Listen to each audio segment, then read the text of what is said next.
conversational partners reflect on their arousal states and really reflect on them in relation to the environment. So you'll see there are two sides to the support. One, energy needed or the match for the activity.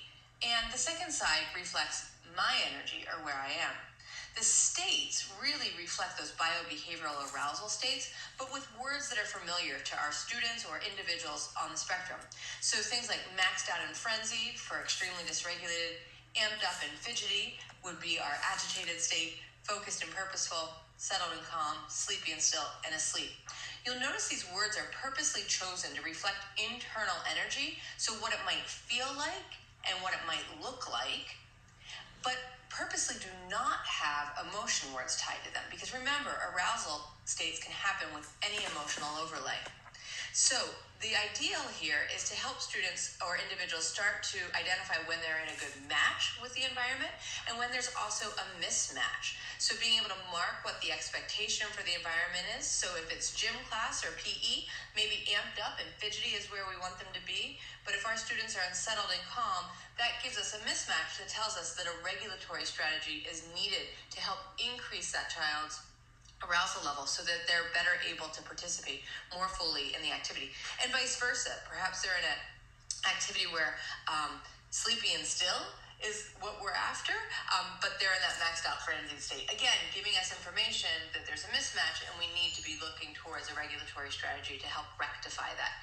In this support, there is this basic energy meter, but there are 3 other adaptations as well.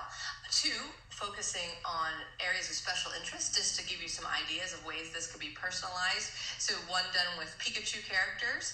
Big shout out to Dr. Jacqueline Fede for doing this one for us, as well as one for students who might be particularly interested in the periodic table, looking at the reactivity of elements. Definitely worth a read. I recommend it.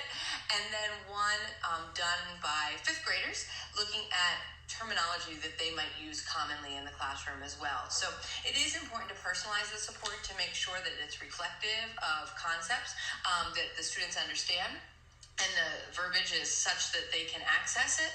The key is making sure that it's really tied to an energy level and not tied to an emotional state.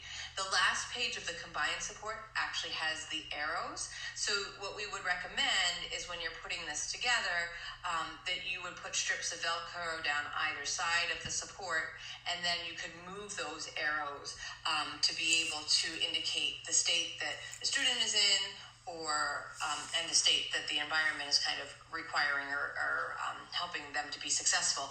The other thing you could do is laminate it and use a white marker. As I was saying, the other thing you could do is laminate it and use a white buff marker to be able to indicate those states or to be able to mark the different areas. There is one additional page in the support that we are particularly excited about, and it is in the combined support, the 5th page, I guess. And if you're only downloading the single support, it's the 2nd page.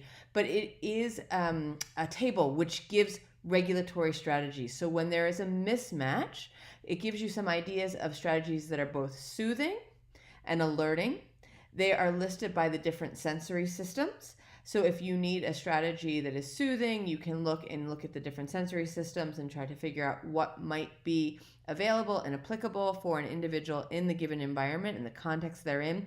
It is super important to say that these are just generic guidelines. They are not specific for an individual, and all of these strategies must be considered in the context of an individual's sensory profile, but they're to get you thinking. When there is a mismatch, do we need to work on soothing or alerting, and what are some types of strategies that might be helpful to do that? So again, this combined support is actually really robust. It has the 4 different energy meters, the 3 that are personalized or show adaptations.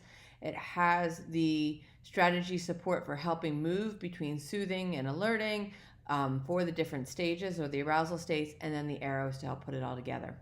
So we hope you think that this is a great support. We have been trialing it with many students and have had great success with it, and we hope you will too.